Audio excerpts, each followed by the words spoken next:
In the 1260s, two civil wars split the Mongol Empire following the death of great Khan Merke. The Toluid Civil War, fought between Merke's brothers Hubelai and Erik Berke for the imperial throne, and the Berke-Hülagü War, between Merke's brothers Hülagü, the founder of the Ilkhanate, and their cousin Berke, the head of the line of Jochi and master of the Golden Horde. The second conflict determined the borders and balance of power in Western Asia for the next 2 centuries. It is in this war that Nogai, the supposed khanmaker of the Golden Horde and topic of this ongoing series, made his first appearance. Today, we give an overview of this decisive conflict.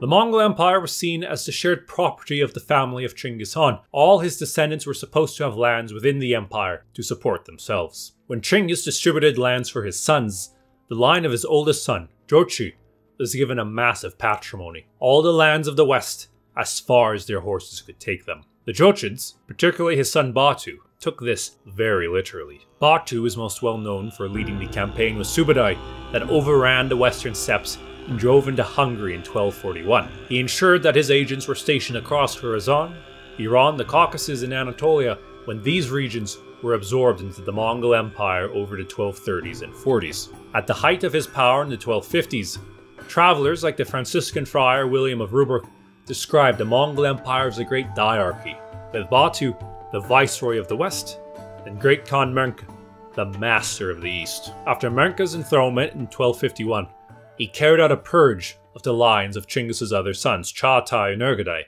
and then gave the Jochids supremacy in Transoxiana too. However, Merke was still the superior, and when he ordered Batu to provide troops to aid in Hulagu's campaign against the Nizari Ismailis and the Abbasid Caliph, Batu complied. Despite what his descendants wanted us to believe, Hulagu was not being given a Khanate to rule. His office was entirely a temporary military one, intended to subdue the holdouts to Mongol authority in the west. There is no indication that Merke intended to take away the rights or privileges of the Jochids, as he required their support for his rule. Hulagu carried out his brother's will thoroughly, and the Jochid contingents linked up with him during the Iranian crossing. 3 Tumans under the princes Huli, Balakai, and Dotar. Batu instructed the princes to enforce the Jochid land rights as the army moved, which greatly annoyed Hulagu, who saw the princes as taking away tribute from himself. They took part in Hulagu's infamous sack of Baghdad in early 1258, where the 500-year-old Abbasid Caliphate was extinguished. This created more problems for Hulagu though, from the new Jochid Khan, Berke. Berke is well known as being the first Mongol prince to convert to Islam, a topic explored in the latest video by my friend Hikmah History, which you should definitely check out. Thanks, Jack. Berke's conversion to Islam is noted in numerous contemporary independent sources as early as the 1250s, from Franciscan friars to Persian bureaucrats in Mongol service, and even officials in the distant Delhi Sultanate. There can be little doubt of the fact of his conversion or his sincerity, though the timing of it remains a matter of contention. Check out my video for a look at why 1252 may be the most reliable date for Berke's official conversion to Islam.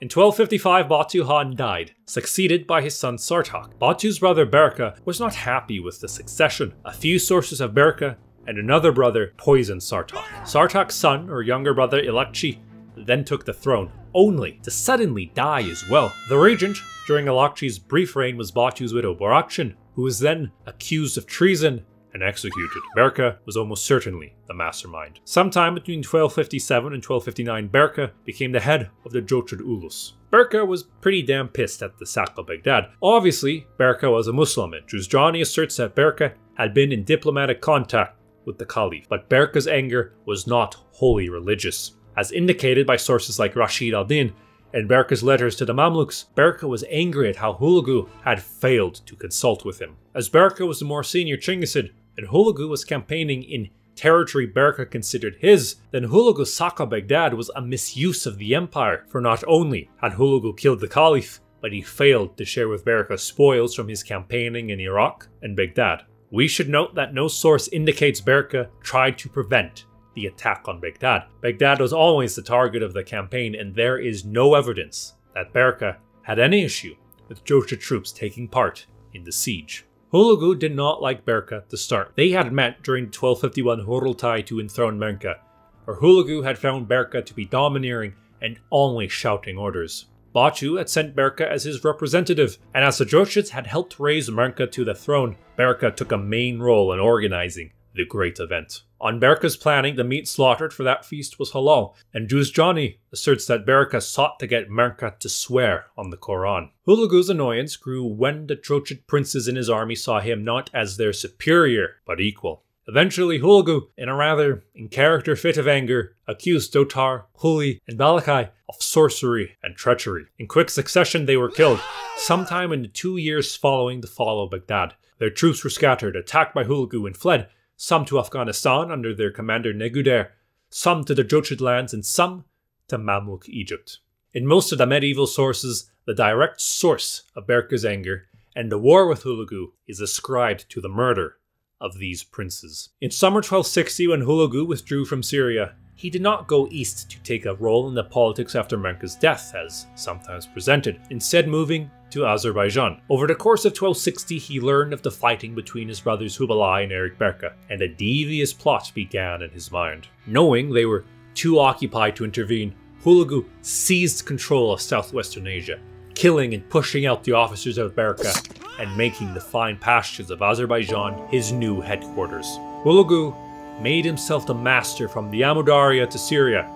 This is what became the Ilkhanate. Still, I don't think he wanted to be independent, but rather make this his patrimony and force whoever won between Hülagu and Erik to accept his new position. To Berke, this was the final straw, the greatest misuse of the empire, the theft of lands he considered his family's. Normally, the Great Khan would have mediated and settled such a dispute, for such a thing had happened before, albeit not on this scale. But due to Erik and Hülagu's war, there was no one to intercede. The furious Berke took matters into his own hands. In summer 1262, Berke assembled an army, which was placed under the command of his younger cousin, Nogai. Nogai wanted revenge for the death of his close relation, Dotar, and was likely among the princes who converted to Islam alongside Berke. Nogai, in his early 20s, was made Berke's commander-in-chief. This is Nogai's first appearance in the historical sources.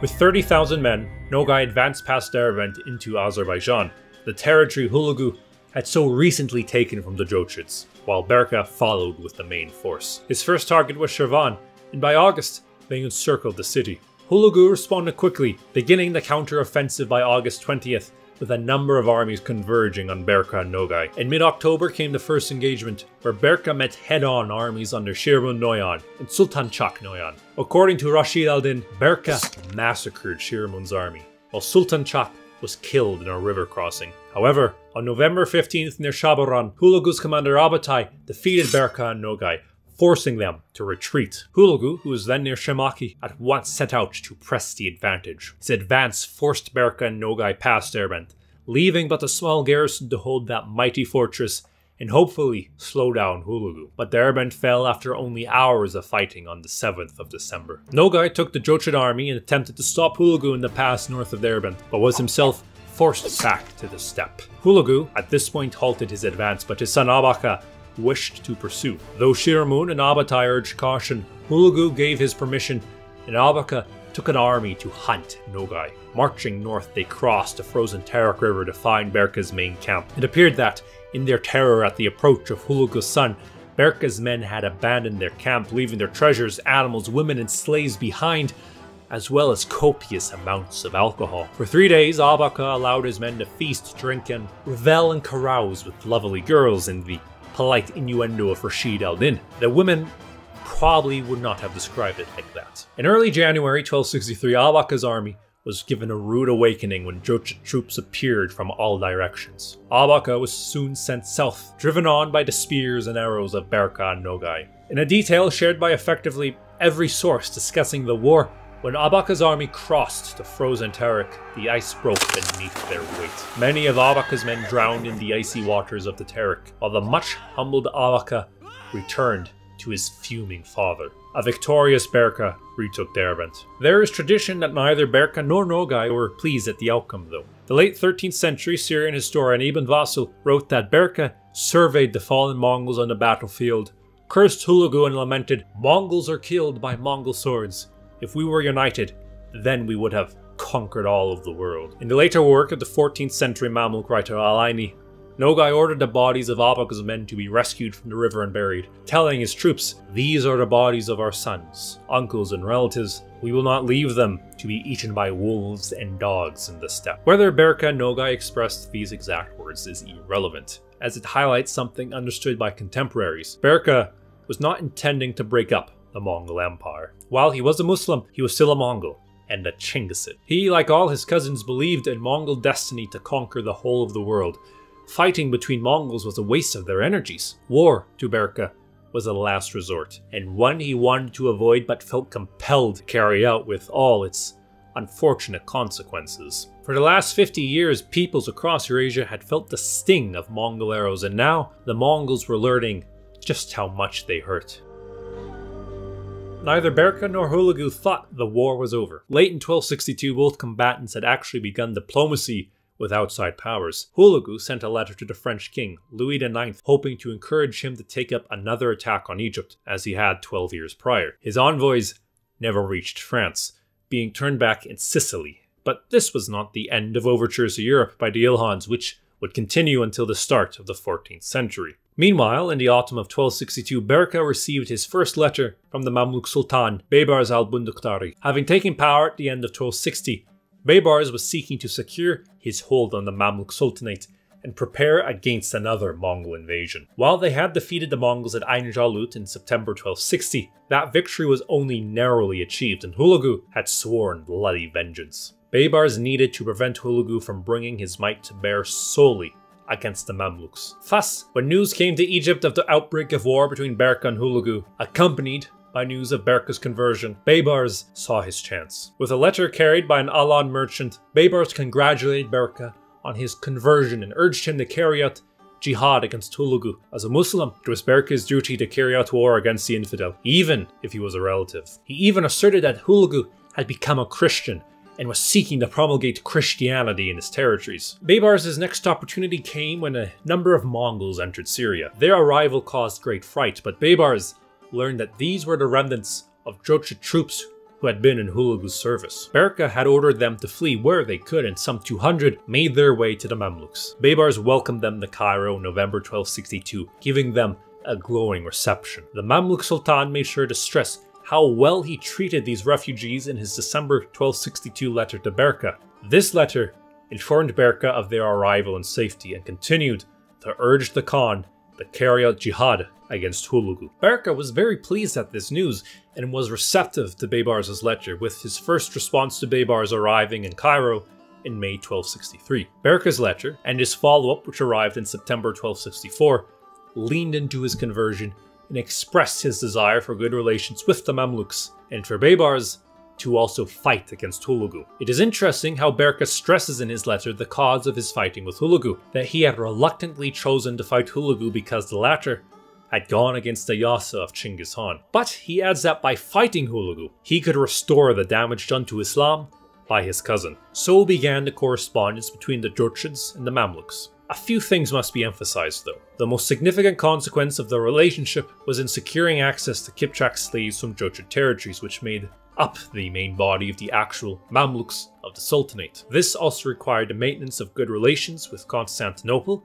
which controlled access to the Black Sea, and the Genoese, who actually transported these slaves to Egypt. Though it uneased the Ilkhans, no actual military cooperation ever materialized between the two powers. It did not affect the course of fighting between the Jochids and the Ilkhanate. As for the rest of the 13th and 14th centuries, the two Khanates made war or truce regardless of Mamluk opinions. While the Mamluks saw this as an alliance, the Jochids may not have. In Mongol imperial ideology, still at its height in the 1260s, there was no room for allies, only vassals who had submitted and those who had not. Ibn Vassal, who was alive at the time of the Berke-Hülagü War, certainly indicates he did not see Berke abandoning Mongol imperialism. Because of this, it is suggested that Berke and his successors saw these letters as the submission of the Mamluks. Berke must have thought that given how the Mamluk leadership were mainly Kipchaks, and the Mongols saw the Kipchaks as their slaves, and Berke ruled over the Kipchak lands, then it was but a natural thing for the Mamluks to submit to him. Certainly, their shared religion and mutual antagonism to Hülagü only made it easier for them. Further evidence comes from the Mamluk embassies themselves, which always bore a great number of expensive gifts for the Jochid Khans, while the Jochids rarely sent gifts in return. The reason, of course, is why would you send gifts in exchange for tribute from your vassal? For early 1263, Hülagü stayed at Tabriz and sent out new orders for troops and supplies in full anticipation of the return of the Jochids. Berke did the same, while Nogai held the line at Derbent. The front stayed quiet until early in 1264, when Nogai sent out forces to probe the Ilkhanate frontier. Hülagü sent out spies to follow Nogai's movements, but the chief of these, Sheikh Sharif Tabrizi, was captured and brought to Nogai. Nogai thoroughly interrogated the man, who, according to Rashid al-Din, frightened Nogai with news that Hülagu Khan had confirmed Hülagü as ruler of southwestern Asia, and had sent 30,000 fierce Mongol warriors to reinforce him. Nogai, Rashid asserts, promptly turned pale, tucked his tail between his legs, and fled. Of course, Hülagu sent no such reinforcements, and while Rashid likely overstated Nogai's fear, no fighting was recorded over 1264. Hülagü turned to organizing his realm, building, assigning territories, and apparently falling into a deep depression. The Akbari-Mogollon, an anonymous work from the 1280s,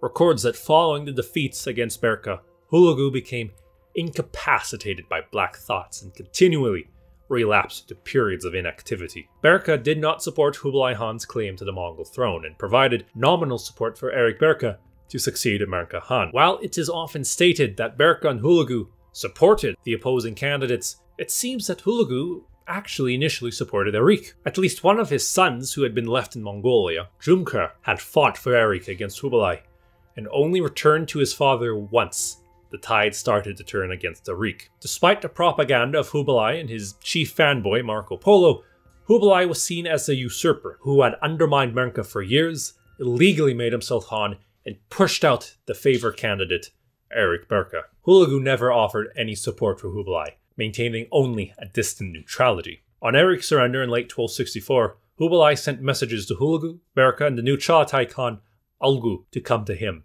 to confirm his victory and decide Erik's fate. All declined. Hülagü and Berke were unwilling to give an opportunity for the other to attack the unguarded border, offering no official support for Hülagu's enthronement. Hülagu in turn offered them no confirmation for their legitimacy. The Mongol Empire was now split into autonomous powers. Whether Hülagü would have come around to supporting Hülagu is unknown, for he died in February 1265. Sources like Rashid al-Din and the Akbari-Mogollon report the story of one of Hülagü's favorites, a son of a high-ranking Abbasid official named Jalal al-Din. Jalal al-Din offered to lead the former Kipchak slaves of the Abbasids in battle against Berke. Hülagü was enthralled at the idea of this advance guard and gave him a blank check to collect the necessary manpower and supplies. Once Jalal al-Din had his Kipchak collection, he set out north before suddenly veering west and defecting to the Mamluks. Hülagü was apoplectic with rage, which impacted his health and ongoing depression. According to the Akbari-Mogollon, this induced a fatal epileptic episode, while in Rashid al-Din's version, he suffered a massive heart attack. Hülagü's son Abaqa was recalled to succeed his father, but Berke was not about to let an opportunity like this pass him by. Following Hülagü's death, the Ilkhanate forbade travel between cities to stop news of his passing reaching Berke and allowing him to attack before things could settle. By June 1265, Abaqa was enthroned as the second Ilkhan, and not a moment too soon. His first action was to send his brothers with armies to guard the various borders. His brother Yoshmut was sent to guard against the Jochids, arriving only weeks before Nogai mounted an assault from Derbent that July. Scouts spotted him, and Yoshmut sent word to Abaqa before setting out to intercept Nogai. Crossing the Kura River, Yoshmut met Nogai on the Akshu River. This was one of the fiercest battles of the war, with heavy losses on both sides and many notable Noyans falling. It is here that Nogai suffered his famous injury, losing one of his eyes to an arrow or blow from a spear. But Yoshmut had the better of the encounter and forced Nogai back to Shirvan. Yoshmut's losses were too great to press the advantage though, and both could only hold the line until reinforcements came. Towards the end of the year, Abaqa came north with an army over the Kura River, only to fall back when he learned Berke was coming with a vast host, supposedly 300,000 horsemen. Abaqa quickly destroyed the bridges over the river to prevent Berke's crossing, and for 2 weeks they camped across from one another, sending arrows uselessly over the river. Berke grew frustrated and decided to search for passage. He made his way to the Georgian capital of Tbilisi in the winter of 1265 to 1266, only to succumb to illness en route. His army dispersed, and ferried his body back to the Jochid capital of Sarai. So ended the Berke-Hülagü War. At Sarai, a Hurultai was held to determine Berke's successor, though according to the 14th century writer Al-Mufaddal, Batu's grandson Menkatemir had already been agreed upon as Berke's designated heir. There is no indication from the sources that Nogai made this decision, despite the statements of some modern authors, and it seems Nogai simply followed the other military leaders in supporting Menkatemir. Certainly, the Mamluk sources in Rashid al-Din indicate nothing but a smooth transition of power, though a hint at internal troubles may come from the Halician-Volhynian Chronicle, which records a revolt among the Tatars that year, resulting in great slaughter. Either Menkatemir fighting off rivals, or how the Rus chroniclers interpreted news of the Berke-Hülagü War. Regardless, we can consider Menkatemir the first ruler of the truly independent Golden Horde, anachronistic as that name may be. Menkatemir did not abandon the claim to the Caucasian pastures, and soon after his enthronement launched another attack in late 1266 or 1267. It is unclear if Nogai took part, though it seems probable given his experience. This time, they found the Ilkhanate positions much more entrenched, for following Berke's death, Abaqa had ordered a wall and ditch along the northern side of the Kura River. No details are known, but Menkatemir was repulsed. Rather than continue the effort, Menkatemir came to a truce with Abaqa, which held, at times tentatively, for almost 20 years, until Toloboka's attack in 1288. Despite the truce, Menkatemir encouraged the masters of Central Asia, the Ergodiad Prince Haidu and the Chagatai Khan Barak, to carry out their own conflicts with the Ilkhanate, leading to the Battle of Herat in 1270. Neither did Menkatemir abandon the Mamluk relationship, and carried out more diplomacy with them than Berke had, continuing to allow the sale of Kipchaks to Egypt and regular envoys to Constantinople. Jochid claims of reclaiming at least the Caucasus would outlast the Ilkhanate itself. For the time being, though, the border was settled. The Kura River was to be the defining line between the Golden Horde and the Ilkhanate, and both Khanates maintained sturdy garrisons nearby. Menkatemir's attention following the truce turned to consolidating the newly independent Golden Horde and its borders. As part of this, around 1270, Nogai was sent to Eastern Europe to secure that frontier. But that's a matter for another video. This ends our coverage of the Berke-Hülagü War. Be sure to check out Hikmah History's accompanying video on the conversion of Berke Khan to Islam.